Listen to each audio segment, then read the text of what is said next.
Hello, Solarah here. I'm gonna do a few quick readings. I don't know. I'm just feeling like I was pulling some energies, and um, I realized I should share some of this because I think it's gonna help some of you. So I probably will do just a few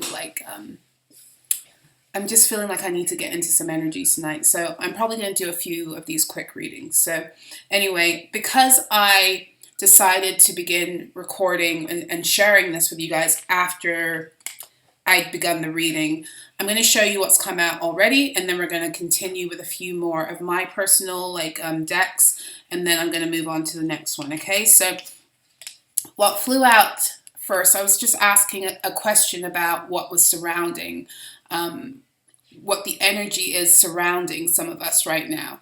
And what came out was imagination, but what came out at the bottom of the deck was envy. So I pulled both cards. And then when I pulled those cards, I got abundance. Okay. So what I'm getting here is that as soon as I pulled the imagination card, I heard my guide say vain imagination. So there's a verse in the Bible that speaks about spiritual warfare, where we're supposed to cast down. It says you're supposed to cast down every vain imagination that comes in opposition with the truth. Kind of, I'm summing it up. That's not verbatim.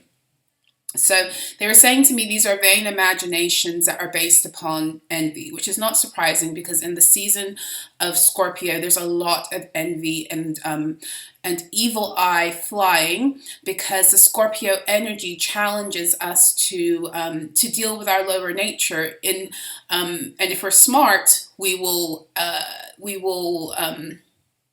befriend it.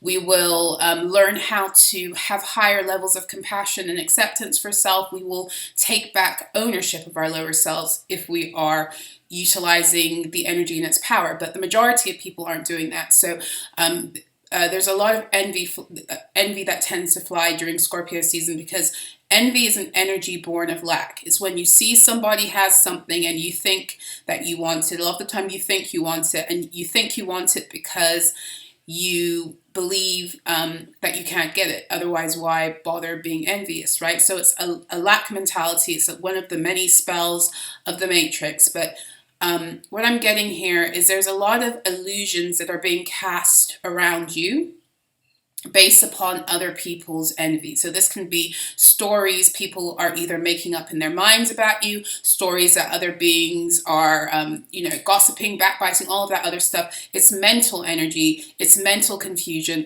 It's a distortion that is designed to shift the perception of how you are received by other beings. And sometimes it's even designed to shift your perception of self, so that you're not able to access the higher energy you need to rise. Now, for some of you, this is just some petty stuff. For others of you, this is very much targeted because of something that is coming in, because we do have the abundance. Okay, so either way, the whole point of the energy, whether it's purposefully being directed towards you, or whether it is just people in their own woundedness, it doesn't really matter, because the test for you will be the same, and that is that you need to raise your frequency over the distortions.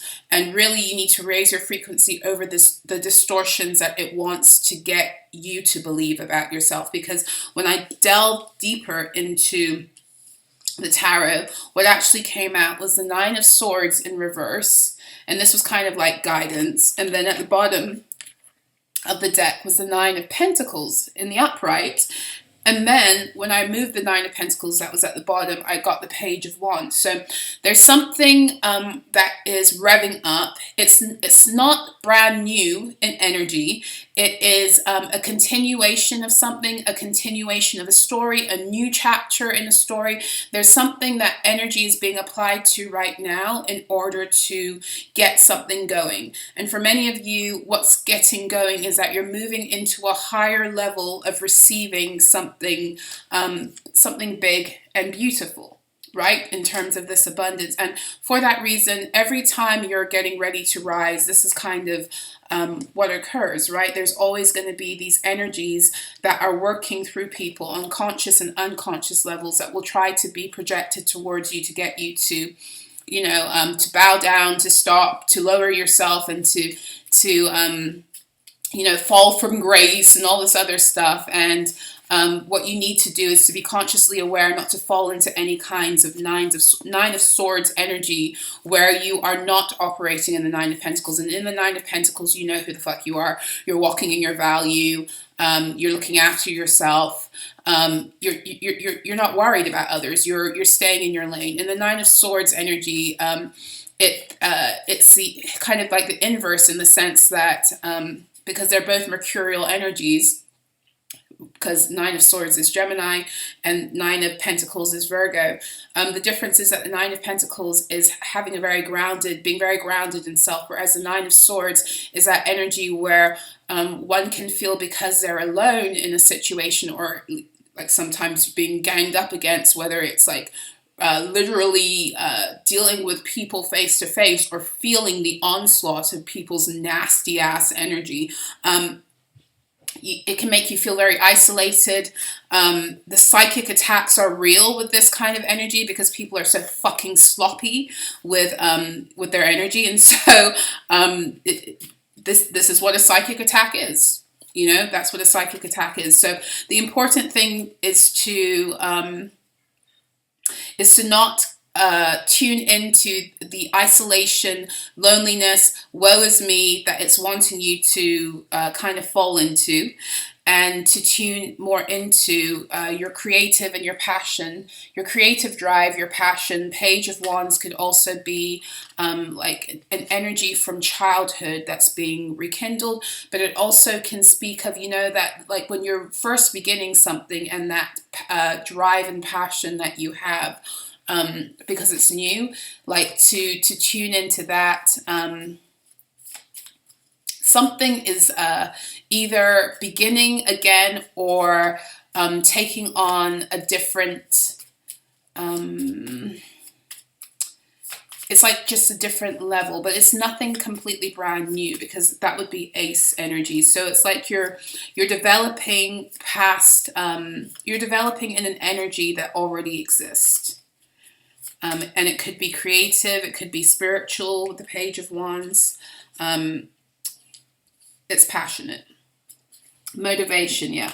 So what came out? That which inspires and promotes the pursuit of goals. And the opposite is like fatigue, stagnancy, delay, and failure energy. So if you are in any way, this could be you, if you've been feeling tired, a little stagnant, feeling like everything's moving slowly, and being down on yourself, know that this is because of all of this projected bullshit, these psychic energies. So reclaim your mind from this shit. Do what you have to do to balance yourself in this energy, and find your motivation, because that's really what it's trying to attack. But it's there with the Page of Wands. It's there. And then as I lift up the Page of Wands, it's the Four of Pentacles. So this is the energy of speaking about guarding your value right now. And being very grounded in your own energy of self. We have the King of Swords. This is also speaking about, being highly protective and cutthroat if you have to be. Don't tolerate people's mess right now. Because a lot of the time in this energy, what it will open you up to also is people trying to overstep boundaries. Because the way energy moves a lot of the time, when you have these beings that are, like psychically attacking you, they're trying to create gaps in your aura, gaps in your energy field. And when or if that occurs, then it can begin to pull towards you like messy energy in people. So just be aware. We've got creativity and ideas, ability to explore and do what pleases you. So really tune into right now. the pleasure principle with the Nine of Pentacles. Do what it is that makes you feel good. Do what it is that helps to increase your own sense of self-value. Whatever it is that people try to take from you, if you are secure in yourself, they can't. They can, you know, you might feel like shit for a minute, but you know how to talk yourself out of it because you know who the fuck you are. So, tune into that. It's a good time to be pursuing creative pursuits, especially for those of you who are writers, poetry, with this Gemini and Virgo energy, any way that you express yourself with your hands and any way that you utilize the power of words. It's a good time to do that. And look what we have here. Return to sender. Reversals are necessary. Send that shit back to people. Let them learn how to deal with their own woundedness and lack mentality and inadequacies. Take one step towards your intention or goal, cultivating self-commitment. So a lot of the time when people send you this kind of envy, energy, and evil eye, it can really weigh down on your energy field. It can cause you to feel stagnated, and the way forward and out of that, because a lot of the time what we'll do instead of this is we will beat ourselves up, we'll fall into, you know, into like doldrum energy, and we'll find it difficult to push past the density of fuckery that wants to block our path. And so sometimes what a lot of us will do, especially my Virgos, I got, you know, I'm a Virgo ascendant. A lot of the time what we'll do is we will try to do a lot and try to like find many different ways to push past the energy. But this is telling you to take one step towards your intention or goal so that you have this energy of groundedness that can't be taken away from you, but you also have that sense of investing in something towards yourself without, you know, trying to be overly productive and beating yourself up. It's kind of like trying to find the balance in moving forward in your creativity while still being very compassionate, because this psychic attack energy, especially in this kind of season, and depending on how many people you have that are sending this shit towards you, it can be very tiring. It can, and then the energy of the season already is tiring because of the collective shit that's happening and the ascension and everything. So just make sure that when you are making decisions on how it is you want to express your creativity, you're moving forward in it, that you are measuring that against you know, being compassionate with self versus like feeling like you need to achieve goals or fight intensely or intently against this energy. Okay, I hope that makes sense. So return to sender, return that shit from whence it came. Return it. Return it. Ricochet that the fuck out of your fields and let people take responsibility for what it is that they want to create in their own state of lack. Let them sit in it and eat what it is that they tried to serve you on a platter because they couldn't handle your shine. Okay? Alrighty. I'll see you again soon.